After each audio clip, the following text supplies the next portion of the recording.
Digital magazine کے face بک page سے ہم اس وقت موجود ہیں مینار پاکستان لاہور میں۔ اب سوال یہ پیدا ہوتا ہے نواز شریف لاہور سے پہلے اسلام آباد کیوں آ رہے ہیں؟ پاکستان کے سابق وزیر اعظم نواز شریف کے وطن واپس پہنچنے میں 24 گھنٹے سے بھی کم وقت رہ گیا ہے، لیکن ان کی لاہور سے پہلے اسلام آباد آمد کا معمہ ابھی تک حل نہ ہوا۔ نواز شریف کی اسلام آباد کا مقصد کیا ہے، نہ تو مسلم لیگ نون کسی کو بتا رہی ہے، نہ ہی کسی کو معلوم ہے۔ اس حوالے سے پارٹی رہنما کبھی یہ کہتے سنائی دیے کہ یہ ایک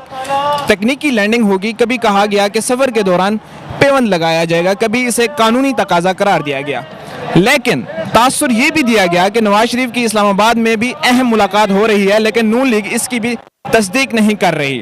نواز شریف ابھی لندن میں موجود تھے تو ذرائع سے یہ خبر آنا شروع ہو گئی تھی کہ وہ لندن سے سعودی عرب، وہاں سے دبئی، دبئی سے اسلام آباد اور پھر لاہور روانہ ہوں گے، لیکن نون لیگ کی جانب سے سرکاری طور پر ان کے شیڈیول کی کوئی تصدیق نہیں کی گئی۔